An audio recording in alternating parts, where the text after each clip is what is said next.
एउटा यस्तो व्यक्ति जसको नाम सुन्नासाथ हाम्रो मन र मस्तिष्कमा सबैभन्दा पहिला आउने अनुहार एउटै हुन्छ। एउटा यस्तो व्यक्ति जसले अरूको खुसीमा आफ्नो संसार भेट्नुहुन्छ। हाम्रो सुखमा मुस्कुराउनुहुन्छ, हाम्रो दुःखमा हामीभन्दा धेरै रुनुहुन्छ। हामी लड्दा हात समात्नुहुन्छ र हामी हार्दा पनि तिमी सक्छौ भन्ने आत्मविश्वास दिलाउनुहुन्छ। हो, आज म त्यही ममताको खानीको कुरा गर्दैछु, जसलाई हामी संसारकै सबैभन्दा मिठो नामले चिन्छौँ, आमा।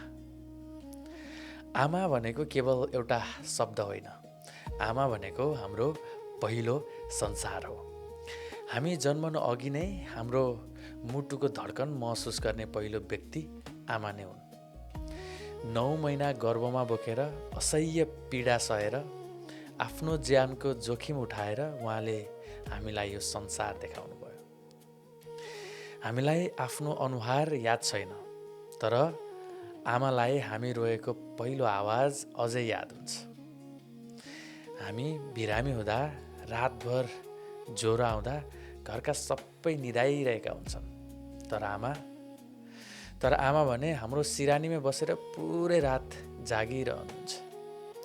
कहिले निधारमा पानी पट्टे राख्नुहुन्छ, कहिले हाम्रो तापक्रम जाँच्नुहुन्छ र कहिले भगवानसँग चुपचाप प्रार्थना गर्नुहुन्छ, मेरो बच्चालाई चाँडै निको बनाइदेऊ।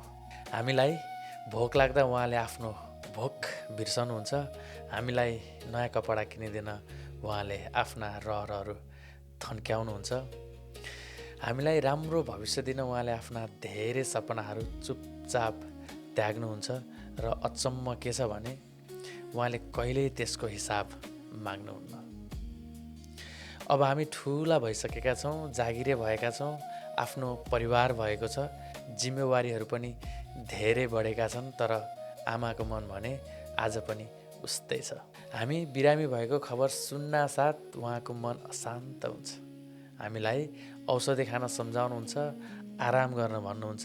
विशेष गरी विदेशमा बस्ने हामी बिहानदेखि रातिसम्म काममै व्यस्त हुन्छौँ। कहिलेकाहीँ थकाइ पनि यति धेरै हुन्छ कि हाम्रो फोनको प्रतीक्षामा बसिरहनु भएको आमालाई एक कल फोन गर्न पनि भोलि गरौँला भनेर टारिदिन्छौँ। तर त्यही समयमा नेपालमा एउटी आमा भने दिनमा धेरै पटक मोबाइल हेर्दै बसिरहनु। हरेक पटक मोबाइल बज्दा उहाँको मनमा एउटै आशा पलाउँछ, सायद मेरो छोराको फोन होला, सायद मेरो छोरीले सम्झेकी होली, सायद मेरो बुहारीले सम्झेकी होली। तर फोन अरू कसैको हुन्छ। हामीलाई 2-3 दिन फोन नगर्दा पनि सायद केही फरक नपर्ला, तर आमाको लागि भने हरेक दिन धेरै लामो हुन्छ। उहाँ बारम्बार घडी हेर्नुहुन्छ, बारम्बार मोबाइल हेर्नुहुन्छ, हरेक रिङटोनमा आशा गर्नुहुन्छ। तर जब फोन आउँदैन उहाँले आफ्नै मनलाई सम्झाउनुहुन्छ। सायद धेरै व्यस्त भएको होला, कामको चाप धेरै होला, तर त्यो मुस्कानभित्र लुकेको प्रतीक्षा र त्यो व्यस्त होला भन्ने शब्दभित्र लुकेको माया सायद हामीले कहिल्यै देख्दैनौँ। सत्य त के हो भने आमालाई महँगो मोबाइल चाहिँदैन, सुनको गहना पनि चाहिँदैन, ठुलो घर पनि चाहिँदैन। उहाँलाई चाहिने भनेको तपाईँको 2 मिनेट समय हो। एक फोन, एक भिडियो कल, एउटा प्रश्न, आमा खाना खानुभयो, बस। यति मात्रले पनि उहाँको अनुहारमा मुस्कान आउँछ। हामी सफल हुँदा संसारले ताली बजाउँछन्, तर हाम्रो सफलताका लागि रात दिन भगवानसँग प्रार्थना गर्ने व्यक्ति आमा नै हुनुहुन्छ। हामी हार्दा धेरैले हाम्रो कमजोरी देख्छन्, धेरैले आलोचना गर्छन्, कतिले त हाम्रो क्षमतामाथि नै प्रश्न उठाउँछन्। तर आमा भने सधैँ एउटै कुरा भन्नुहुन्छ, फेरि प्रयास गर, तिमीले अवश्य सक्छौ।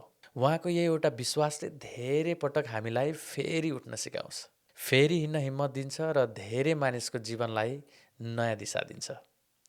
एउटा कुरा सधैँ सम्झनुहोस्, हामीलाई लाग्छ आमा सधैँ हाम्रो साथमा हुनुहुन्छ, तर समय कसैको लागि कहिल्यै रोकिँदैन।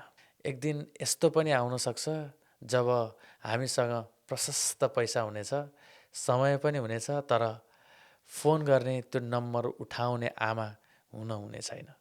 त्यो दिन हामी हजारौँ पटक आमा भनेर बोलाउन चाहन्छौँ, तर जवाफ दिने आवाज कहिल्यै फर्केर आउने छैन। त्यसैले यदि तपाईँको आमा आज पनि हुनुहुन्छ भने आजै उहाँलाई फोन गर्नुहोस्। यदि सँगै हुनुहुन्छ भने एकपटक अँगालो हाल्नुहोस् र भन्नुहोस्, आमा, म तपाईँलाई धेरै माया गर्छु। किनकि संसारमा धेरै कुरा फेरि किन्न सकिन्छ, धेरै कुरा फेरि बनाउन सकिन्छ, तर आमा कहिल्यै दोस्रो पटक पाइँदैन। उहाँको माया, उहाँको स्पर्श, उहाँको आवाज र उहाँको उपस्थितिको कुनै विकल्प हुँदैन। त्यसैले आमा हुनुन्जेल समय दियौँ, सम्मान गरौँ र उहाँलाई महसुस गराउँ। आमा हाम्रो जीवनको सबैभन्दा ठुलो आशीर्वाद हुनुहुन्छ, किनभने आमा हुनु नै हाम्रो जीवनको सबैभन्दा ठुलो सौभाग्य हो।